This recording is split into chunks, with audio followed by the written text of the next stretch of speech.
Iran തോൽക്കുക തന്നെ ചെയ്യും, Iran തകരുക തന്നെ ചെയ്യും, 100%. കുറച്ച് ടൈം എടുക്കും. എന്തുകൊണ്ട്?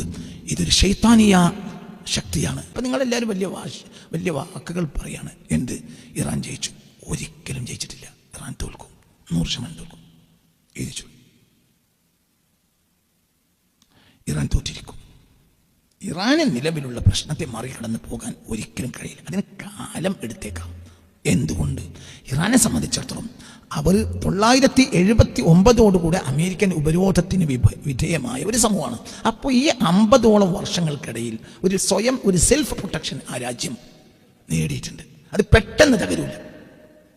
ഇപ്പോൾ ഹോർമസ് കടലിടുക്കടുത്ത് അടച്ചിട്ട് ചില്ലറ ദിവസങ്ങൾ കഴിഞ്ഞപ്പോൾ UAE നിന്ന് വന്ന വാർത്ത, ഞങ്ങളുടെ കയ്യിൽ 10 ദിവസത്തേക്കാൾ കൂടുതൽ ഭക്ഷ്യശേഖരം ഇല്ല എന്നാണ്.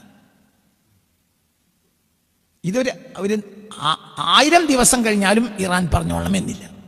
എന്തുകൊണ്ട്? ഇറാനെ സംബന്ധിച്ചിടത്തോളം ഇറാന് സ്വയം പര്യാപ്തത നേടി. എന്തുകൊണ്ട് നേടി? ഉപരോധം തന്നെ. ഉപരോധത്തിന് അങ്ങനത്തെ സ്വഭാവമുണ്ട്.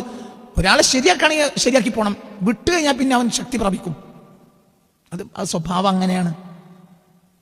979 റൂഹുള്ള ആയത്തുള്ള ഖുമൈനിയുടെ നേതൃത്വത്തിലുള്ള ഒരു സർക്കാർ ഷാ പഹ്ലവിയുടെ സർക്കാരിനെ നിഷ്കാസിതരാക്കി. ഷാ പഹ്ലവി പിന്നീട് അമേരിക്കയിലേക്ക് ഓടിപ്പോയി.